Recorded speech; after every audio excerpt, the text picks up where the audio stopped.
Hei, bloggen! Nå er Stine her, som dere sikkert ser. Stine. Hei. Ikke vær så dum, da. Stine er litt sånn redd av meg. Jeg er litt genert av meg. Nei. Ja, men i dag så har vi begynt på skolen igjen. Noe som er veldig kjedelig. Kjempegøy! Det er sykt gøy, altså. Stine, stopp her da. Nei, du, jeg skal ikke være med på noen video på bloggen. Bloggen min er kjempekul. Ja. Du linker til på Facebook, og da skal ikke jeg være med på noen video. Ja. Jo. Altså har vi gått litt rundt i dag, og så dreier vi å lage sånne kødder. Så vi bare lurte på om dere visste hva disse køddene betydde da.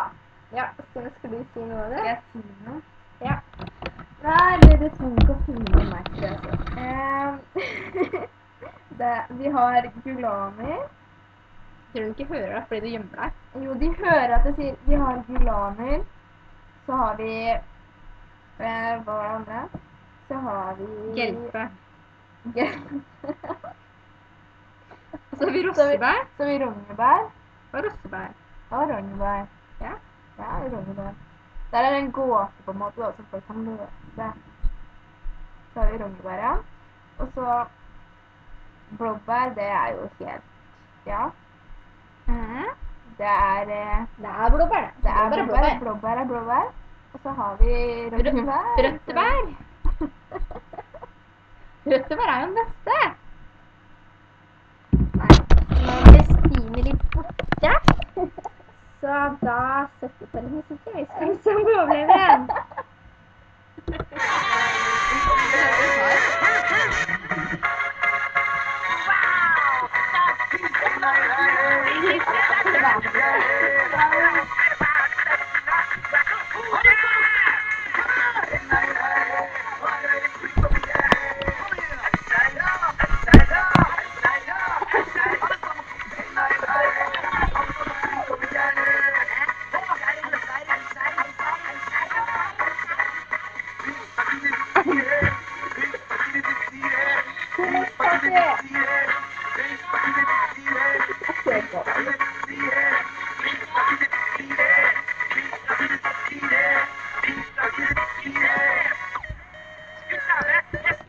Jo, nå kommer jeg på en ting til.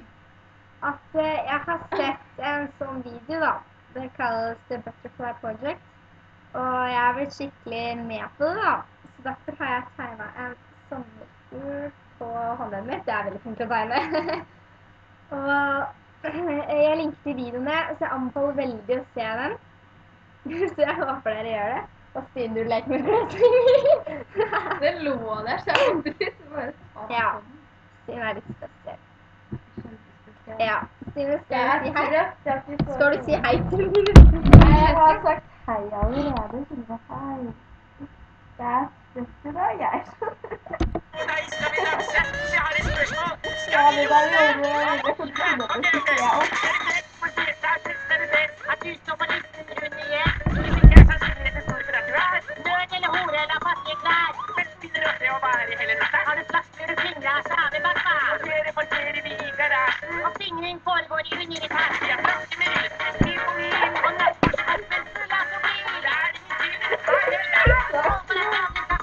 Ja, men da sier vi ha det, vi. Og så snakkes vi.